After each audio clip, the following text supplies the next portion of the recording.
Roblox games you've probably forgot about. What was the first game you played on Roblox? For some of you older players, it might be a game like Natural Disasters, Prison Life, or Work at a Pizza Place. And for some of you newer players, it might be a game like Jailbreak, Piggy, or Build-A-Boat. Here are some Roblox games you might have forgotten about and probably haven't played in a long time. So first, let's start with an absolute classic that I mentioned before, Natural Disaster Survival. Oh my goodness, no way people have forgotten about this game. Till this day, I have not forgotten about Natural Disaster Survival, man. Natural Disaster Survival was released December 4, 2011 as a round-based survival game with 6 disasters and 8 maps, a bit under half of what it has today. The game was made by Stickmaster Luke, whose avatar or name you've seen somewhere no matter when you started playing. He even has a Roblox toy made of him, which I happen to own. Now the interesting part about this game, especially considering its player count, is that it's actually never gotten regular updates. If you take a look at the update log on the wiki, you'll see that it's only gotten 13 updates in its 11 years of being on Roblox. 11 years of being on Roblox and only getting 13 updates and still being a big game till this day. Gotta stand up for that, man. Latest being 2 years ago in April of 2021, and the one before that 5 years ago in June of 2018. For such an old game to still peak at 10,000 players with no new updates, it's amazing to see. However, because of Stickmaster Luke not making anything new or at least fixing older things in the game like the vehicles, I don't see this game growing in popularity, and it'll only grow with the amount of new players joining Roblox. Now we have a big jump in player count, from many thousands to a couple hundred. 2 games you may not even have heard about, Apocalypse Rising and Apocalypse Rising 2. Apocalypse Rising. See, I've never heard about it, but there's actually been some really OG players that have talked to me about this game. And the fact that it's actually some people's favorite games till this day is actually pretty crazy.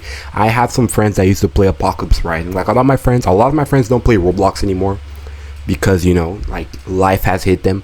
But I've become a Roblox YouTuber, especially with my second channel. So I'm still big on Roblox. And whenever I'm talking to my friends about Roblox, Apocalypse Rising's definitely there, bro. I remember this. Apocalypse Rising was released July 1st, 2012 as a survival game against zombies and other players created by Gus Minak and until 2015, Solarcath. It was one of the biggest games of Roblox, being the front page for years and winning Best Survival Game in 2013, even before it was called the Bloxies. If you were a competitive player, then this was one of the games you went to. However, because of it being such an old game and very easy to hack with Roblox's bad security, things were breaking all the time and hackers took over the game. This ruined the game for the players as well as the developer Gus Minak to the point that he didn't want to work on the game anymore. Almost a year after this announcement, on August 4, 2017, Apocalypse Rising 2 Alpha was released for 1,000 Robux. What? No, only oh my goodness, only OGs remember when a lot of Roblox games used to cost Robux. Like a lot of these new generation Roblox players don't even know that Bloxburg used to cost Robux at one point. The game Bloxburg is literally free now, but I remember, oh my goodness, I remember growing up and Bloxburg was literally the most realistic game. That's what people were saying, and it was costing Robux. So I remember that. I don't have 1,000 Robux. It has since been made free to play and is being updated to this day, getting over 1,000 players every weekend. However, Apocalypse Rising 1 is nowhere as close, only peaking 100 players every weekend, and is sadly still swarmed by flying cars. Explore hand-picked hotels through the edit and unlock upgraded stays. I have an ad blocker. Why am I getting ads?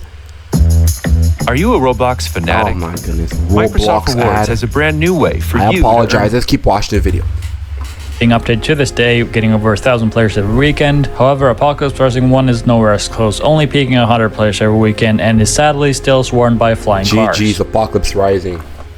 Next, we have a Tycoon game, which I think is one of the best to this day, Lumber Tycoon 2. Oh, Lumber Tycoon 2 started development. I've never played this. I've never played Lumber Tycoon, but I've always seen it. So, never played it, but I've always seen it. In May of 2015, when the creator Defaulty got to be a part of Roblox's incubator program, where he got to work with Roblox to develop original games. He decided to go back to one of his old games, Lumber Tycoon or Lumber Tycoon 1 from 2008, and thought about what made it so successful. Literally back then, I'm not gonna lie, I'm sorry for pausing. Literally, if you were a Roblox developer back then, oh my goodness, you were basically, it's a free ticket to working for Roblox. If you were a Roblox developer back then and you made big games, it was like a free ticket to working for Roblox. Roblox was not that big, so it was not saturated with like games. So if you were making big games, there were programs where it would literally make your game an original Roblox game. That was an honor.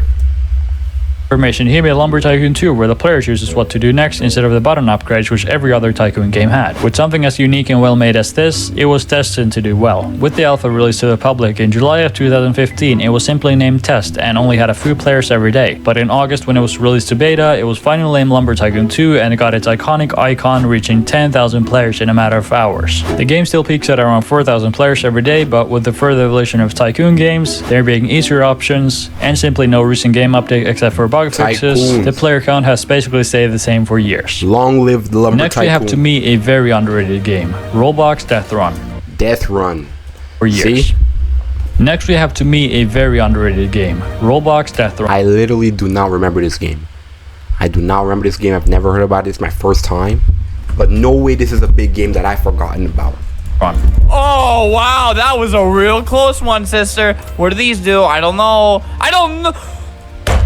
Death Run, or at the time Death Run 3, was released in 2015 by a team of developers, but the most known one being Weasley. The game was massive back in 2015 and years after that, but sadly, even though Roblox's player count has gotten higher, Death Run's player count has only lowered. The only time the game got a lot of players was with the 2020 Egg Hunt and the 2021 Metaverse event. Not many updates happened after that until on October 17 of 2022, Weasley announced that Death Run will no longer be getting any more updates. It's sad to see Death Run go. I have a lot of good memories on it, and every time I hear any of the music in the game, but especially the main menu music, I get super nostalgic, but it is what it is. Next, let's talk about a game that met a sad ending, getting shut down by Pikachu himself. Pokemon Brick Bronze and its successor, Lumion Legacy. Pokemon Brick Bronze was released as a demo on the 24th of October in 2015 by a couple of developers, but the most recognizable ones being Lando64000 and T-Brad M. Back then, it was one of the biggest games on Roblox in the front page, getting a couple thousand concurrent players. The story, the gameplay, and the community all really good. However, sadly, it was shut down by Pokemon just Nah. A lot of people had to learn this the hard way, but literally Roblox was so big, like it was getting so big, like if you made games based off TV shows or any other thing outside of Roblox, they would literally take your game down. Yeah. 2.5 years later after the beta release. Over a year passed until the game known as Lumion Legacy released. It had the same idea as Pokemon, gotta catch them all, but since it wasn't Pokemon you were catching and it was all disgusting art throw, it didn't feel the same. And now without recent updates, the game only averages around 1,000 players. I don't know how many players that couple thousand from 2018 would be in today's Roblox, but even a re-upload of Pokemon Brick Bronze is getting around the same amount of players as Lumion Legacy, so you can just imagine how big it would be with the proper advertising. And also just a fun fact before going to the next game is that this game was one of the first videos on Russo's channel. You can actually find a stream of his with a sub goal of 800 subscribers.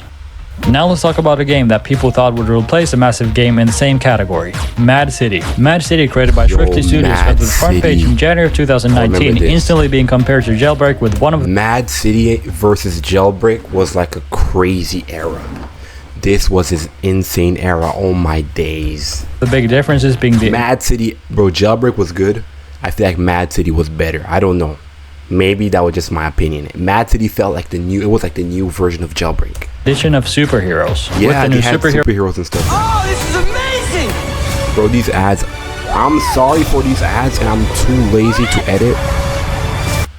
Way too lazy to edit. For team, as well as so many new things to do. For some, Mad City became the new #1 Roblox prison game. The fight between Jailbreak and Mad City lasted for a long time, at least with the fans, but still the Jailbreak developers Asimo and Bad CC or Badimo wouldn't just accept defeat, so they went from monthly to weekly updates to compete. This update schedule lasted for a couple months until it occasionally went to every 2 or 3 weeks and then back to monthly in September. Mad City got its ups and downs over the next 3 years, but the big thing which ruined the game for a lot of people happened on the 23rd of July 2022. Chapter 2 came out. The live event they made for it was good. This is crazy! But what came after, people were not fans of. Usually a game after a massive anticipated update like this would get more new players, but just a month after Chapter 2 came out, it had less players than before the update. Chapter 2 simply made the game too different from what it was in Chapter 1. And another example of this happening is for Piggy Book 1 and Piggy Book 2. This was before Chapter 2, but Jailbreak has now taken back the #1 spot for the Roblox prison game genre, at least player count wise. And unless Mad City somehow makes a massive comeback or a crazy good prison game comes out, then this is not changing. Now we have a story game series, Camping. Camping made by Samsung XVI or just Samsung was first getting big in April 2019. The story was interesting and the game was very enjoyable. And not only was it massive on YouTube, but it also had a massive impact on the Roblox story game genre as a whole. A bunch of new story games came out trying to get on the trend like High School, Field Trip and Tiki Island. And also if you ever see story games joke about a food item being poisoned, that's because of camping. Until you find out one sandwich has been poisoned. Every story game used this excuse to kill off a player. Every camping story is the exact same. Anyway, Samsung made 3 new games in 2019 to continue the story. Camping 2, Hotel, and Mansion. All of them being very successful. Samsung stopped making the camping games after Mansion in October 2019, and it wasn't until over a year later in December 2020 when he finally made a new story game called Armageddon, which was a pretty big fail. Currently, it only has 2.6 million visits. Then basically half a year later on June 6, 2021, we got the final camping game, Camping 3. It was nice to see the camping story come to an end, and overall it was a good game. But who you will snack on? Wait, what to me? Story games don't really I don't really hear about story games a lot anymore. Story games used to really be peak, so I guess in a whole I've forgotten about story games, bro. Oh my god. Look, it even has his little face right there as the picture. That was delicious. But it had been close to 2 years since the last camping related game, and not only had that taken away a lot of the hype, but Roblox had also evolved. In the story game genre, we had games like Break-In, which are high quality but are also a lot more replayable. Since Camping 3, Samsung made one new game called Most Academy, which came out in September 2022 last year. The game currently has the most concurrent players, but the like to dislike ratio doesn't look as good. But despite that, as well as the game only being out for around half a year, it's still gotten more visits than Camping 3. Samsung's recently started working on a new game unrelated to Camping or Most Academy, but he says that he might make a sequel to Most Academy at some point in the future. Now we're in 2020. We have a pig-inspired game which is still averaging a crazy amount of players to this day, Spider. Spider, made by Roy Stanford, got popular early June 2020, possibly because I was a whole Spider. I remember when I was a kid, I was just a Spider YouTuber. I used to make videos of Spider, I had everything in Spider. I was addicted to this game, bro.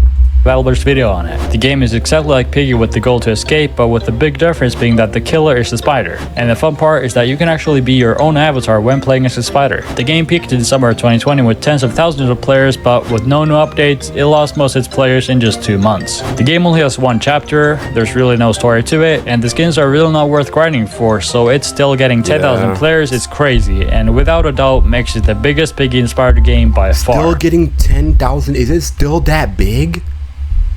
No way Spider is still that big, bro. But really what we learned from this is that Roy Stanford knows how to make a big game. He just has to learn about how to update them. Now we have a game with a very interesting story development-wise, Timmy. Timmy, made by Wonderworks and Creecraft, released in beta September 3rd, 2021, being another pig-inspired game. As you can imagine, this was created because of Creecraft. Yeah, nah. I do not remember this game. After watching this video, I've come to realize there's actually a lot of games I actually don't remember, and there's a good handful of games I do remember. Ladies and gentlemen, I'll see you guys later. Have a good night. That's really it for the video.